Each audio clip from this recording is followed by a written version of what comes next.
Good morning, ladies and gentlemen. Welcome to the Advanced Radionic Workshop Series of the 1994 USPA Conference.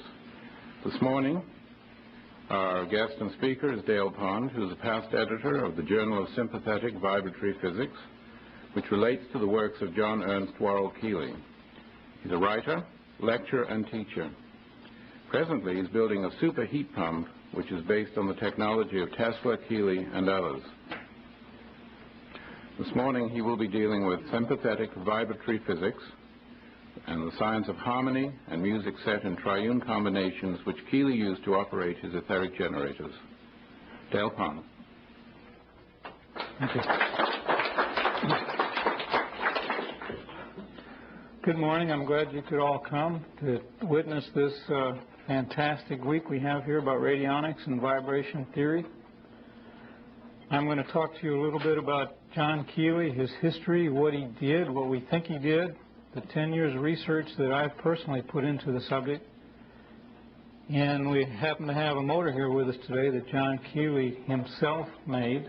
It's been sitting in a museum for many, many years. And I'll explain to you how that works. This will be the second public demonstration on how this particular motor works in the past 130 years since it was invented. He kept it a secret, but we're going to give it out now. Also, I'm going to talk about the science and physics of sympathetic vibrations. Sympathetic vibration is a well-known topic in engineering, although it's not used very much. It is very well known about, has been known about for 200 years or longer. John Keely got into the middle of his vibration research, and he discovered that to really unleash the forces in the universe, we have to work with sympathetic vibrations. And I'll talk to you about those and what they are and why they are. They're very much like resonance, but they're not resonance. Very similar to that. Is there anyone in the audience who hasn't heard of John Keely, doesn't know what he did? Quite a few. Mr. Keely was born in 1837 near Philadelphia. As a youngster, he was always interested in sound and music and vibration, things of that nature, especially during church when he saw the windows vibrate when the choir sang. And he got real curious about what caused that resonance in the windows. And that began his long career. One of the most fantastic scientific researchers in history was this man, John Keely, and he kind of got buried. He died in 1898, but that brief period from the 1860s, late 1860s to 1890s, he did an incredible amount of research into vibration, molecular and atomic structures.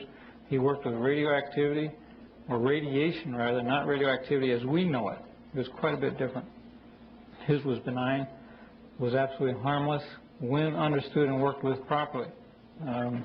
Several times he blew the back end of his laboratory out, so it can be very dangerous. And he was the expert, and he kept losing it once in a while.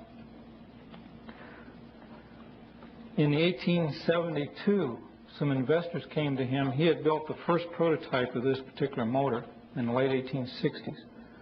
In 1872, some promoters and businessmen in Philadelphia came to him and said, why don't we form a company, a stock company, and we'll sell stock and we'll get enough money to develop this motor and bring it onto the market.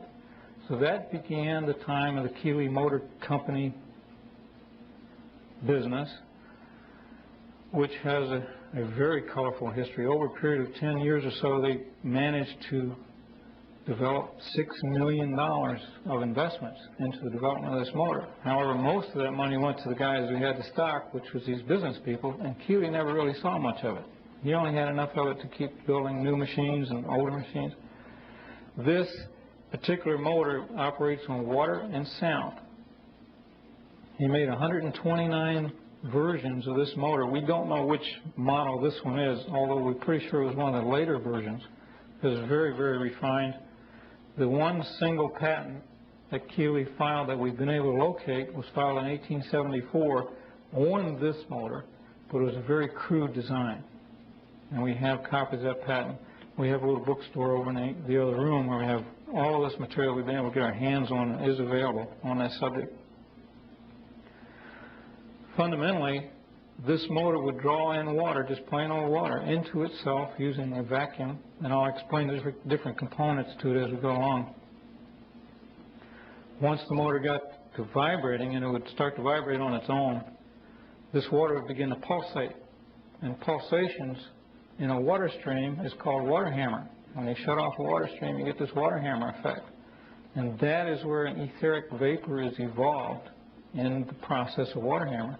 This is technically known today as cavitation. There's 4 types of cavitation, one of which is called acoustic cavitation, which is what's used in this motor. During the process of a cavitation, or as is sometimes referred to in these circles, implosion is the same thing as cavitation. So you get the imploding of these forces. It's the female force of the ancients. This implosion cavitation is the female force being released in these machines.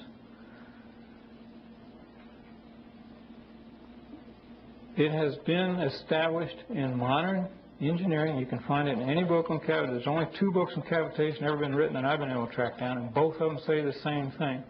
There are infinite levels of energy being released during the process of cavitation, this imploding. When you got the expanded gaseous vapors, when they collapse, that's the implosion. When they collapse in the cavitation process, there is released infinite levels of energy. And all the scientists who've written on the subject claim the same thing again, that they do not know what's going on. They see this thing, they measure it, they photograph it, they've got all these technical studies on it, but they do not understand what's happening. It's totally foreign to the male-based science that we have going on today. This is the evolution and the opening up of the female force that has been occulted in the old metaphysics and the old mystical circles for centuries and centuries.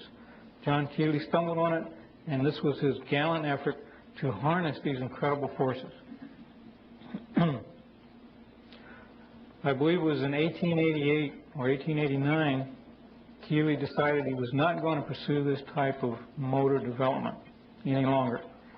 He figured that he was not able to capture the etheric force and turn it into a motive force, as in a motor, to suit the purposes that they were trying to do. About the same time, a very wealthy lady from Philadelphia, Mrs. Clara Bloomfield Moore, came into Keely's life in a benefactress, and she told Keely that if he would stop trying to make a motor, make a commercial enterprise out of this thing, and begin his scientific investigation of this phenomenon that he was working with, she would fund his research, pure research. He agreed, and she funded his work for the next 10 years. Pure scientific research. That's why we don't see any more machines in the head than we've got this one and one other one in Vermont. In 1893, Keely had finished his study of research. He left the etheric vapor side of it and he went into a new side of it, which I call negative attractive forces. He built a whole class of machines when he left this machine and went into the negative attractive energies. These are the female forces. These are the high vibration forces in these new machines where he could actually, and he did, he built machines where his mind was keyed to the machine. If he thought a certain symbol or a certain word or whatever, these machines would start or they would stop. Only he could start them and operate them. Later on, he devised methods that anybody could operate these same machines, but it was based on mind energy. Eventually, he came to say and to teach us that all force in the universe is mind force, just operating in different realms. All force is mind force. And he tapped into this infinite realm of energy. And we'll go on to explain how that's all tied together. It will also explain a great deal about this radionics research where symbolism plays such a big part. And we say, well, this looks like magic and science can't explain it, they can't accept it, but we do have means and methods now that we can tie these things to conventional engineering where it makes sense. Now, we'll get into that a little bit too. First, I'll explain this motor a little bit so you have some of the history behind what we're dealing with, and then we'll go into some of the vibration physics.